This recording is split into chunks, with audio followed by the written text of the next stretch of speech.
Hello everyone! This is me again, Janelle's Vlog. So welcome back again dito sa aking YouTube channel. So for today's video is ipapakita ko sa inyo kung kailan natin matatanggap yung ating earnings or kumbaga yung ating salary sa ating YouTube sa ating AdSense payment for YouTube earnings. Okay guys. So, but before that, sa hindi pa nakapag-subscribe dito sa aking YouTube channel, please mag-subscribe na kayo at huwag kalimutan i-click ang bell button para maging updated kayo sa mga pinopost ko ng mga video everyday. Okay, so let's start guys!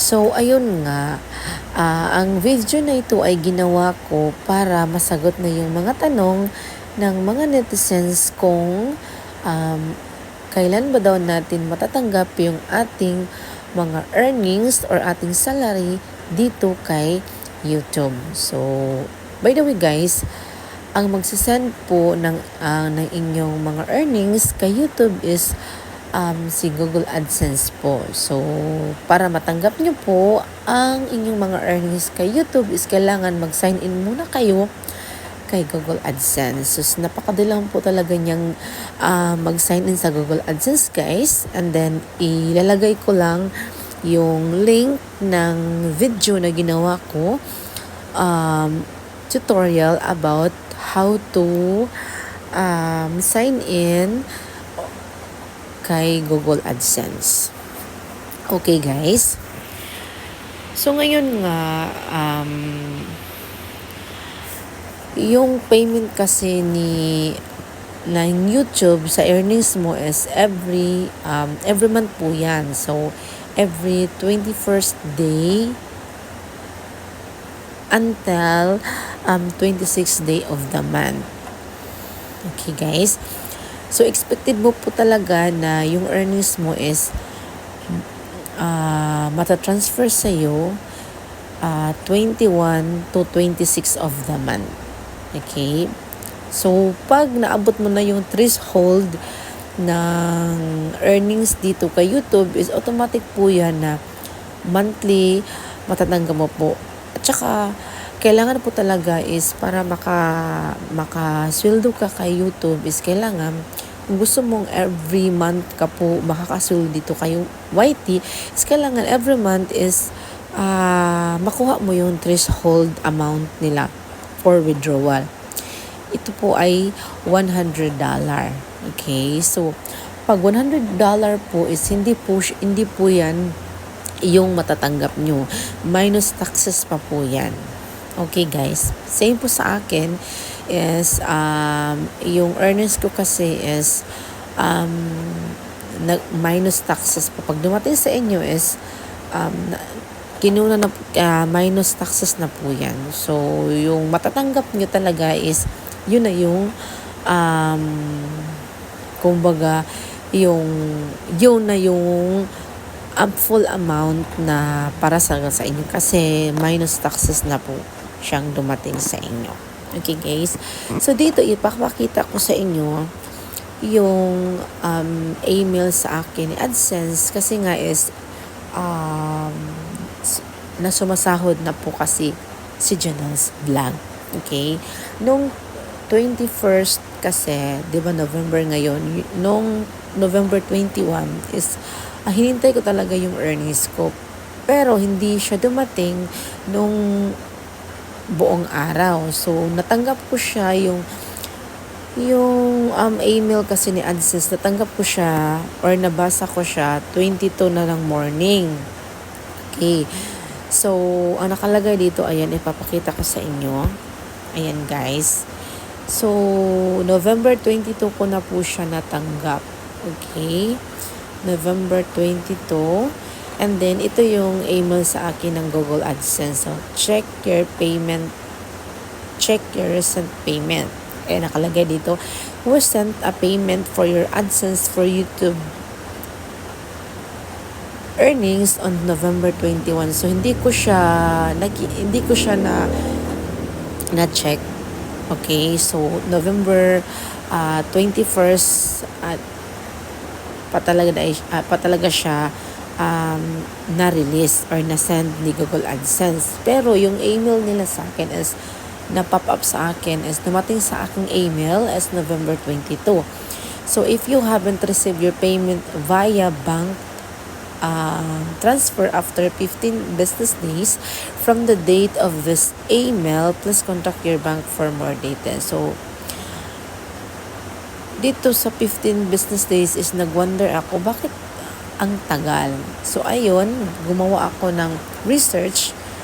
So ayun, nasagot yung mga tanong ko, guys. So it's my first salary here NYT. So medyo hindi ko pa talaga alam kung ano yung mga pasikot-sikot about sa earnings, about sa payment. So ayun nga, nag-wonder ako bakit 15 days. So that's why gumawa ako ng research and then yun nasagot po yung mga tanong ko. Okay? Nakalagay din dito to check your recent payments. So you need to sign in to your AdSense account and then on the sidebar select payments and then select your YouTube payment account. Okay? So dito, guys, ipapakita ko sa inyo yung result ng aking pagre-research. So ayan dito. Ayan, guys. So, ang research ko kasi dito kay Google is how many days AdSense payment for YouTube earnings will arrive in bank transfer. So, ang sagot po kasi ni Google is AdSense YouTube payments typically arrive in your bank account within a few business days after being issued between the 21st and 26th of the month. So, ayun nga, kasi yung payment method na nilagay ko sa aking Google AdSense for my YouTube earnings is via bank transfer. So, anyway, I have electronics kasi naman, for example, yung GCash, Paymaya, PayPal, pero yung aking talagang nilagay is wire transfer via bank. So, hindi ko kasi alam na 15 days yung arrival ng payment pag via bank yung ang gagamitin natin kasi naka-wire transfer po yan. Okay? So, however, the total time can vary. So, electronic funds transfer, so meaning to say po, yung electronic funds transfer or EFT is yun yung GCash, yung InstaPay, PayPal, Paymaya, yung ganon. But, ang advantage po niya pag electronic funds transfer or EFT yung nilagay mo sa payment mo sa kay Google AdSense para sa YouTube earnings mo is it can take up only for 7 days lang.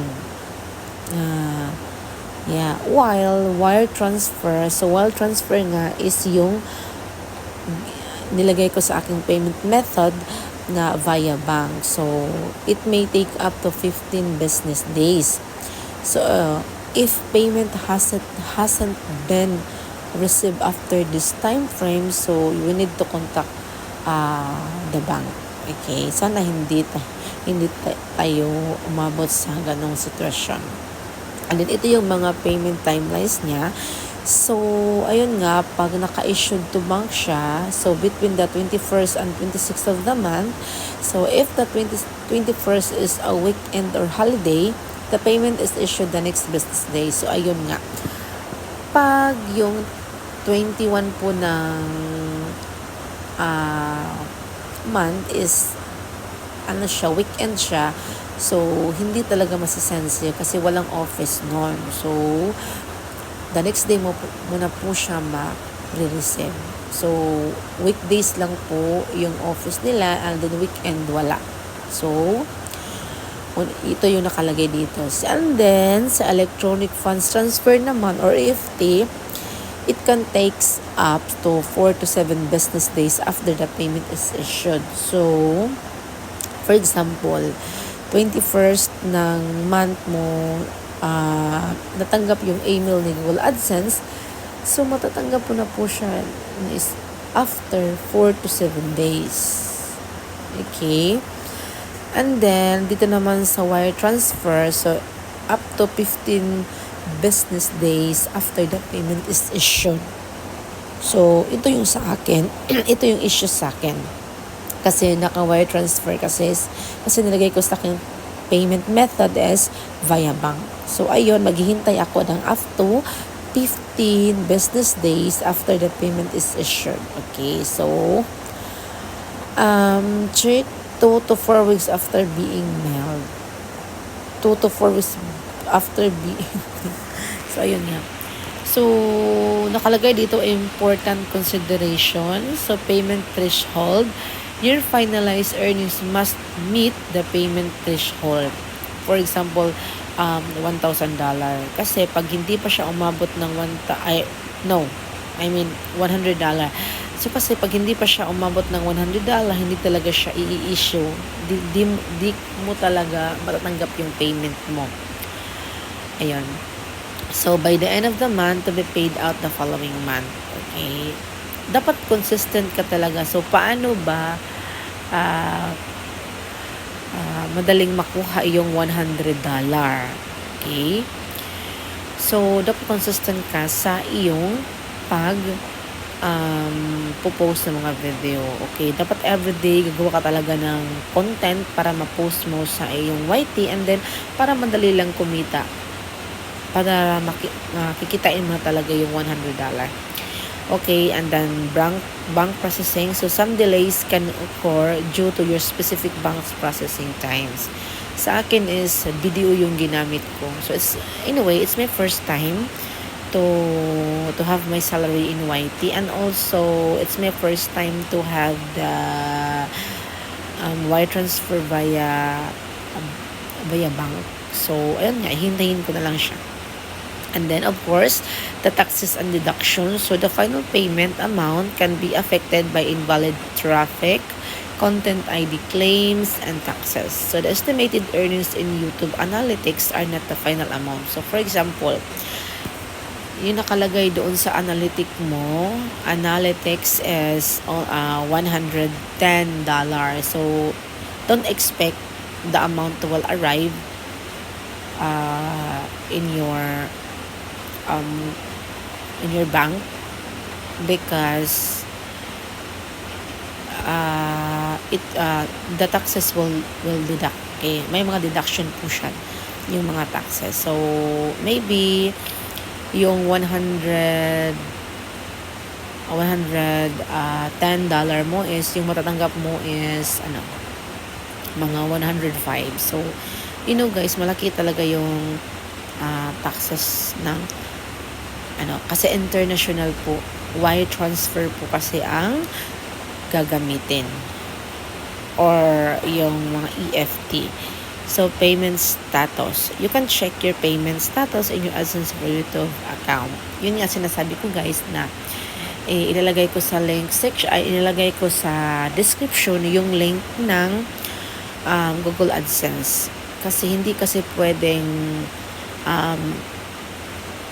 YouTuber ka tapos wala kang Google AdSense. So, kailangan mo talagang gumawa, or kailangan mo talagang mag-sign in sa iyong Google AdSense para makita mo yung earnings mo doon. Okay, doon po kasi magre-reflect sa Google AdSense yung payment nila. Okay, guys. So, I hope na nakatulong po ang video na ito sa mga katanungan nyo kung paano or kailan ba natin matatanggap yung ating mga earnings dito kay Google AdSense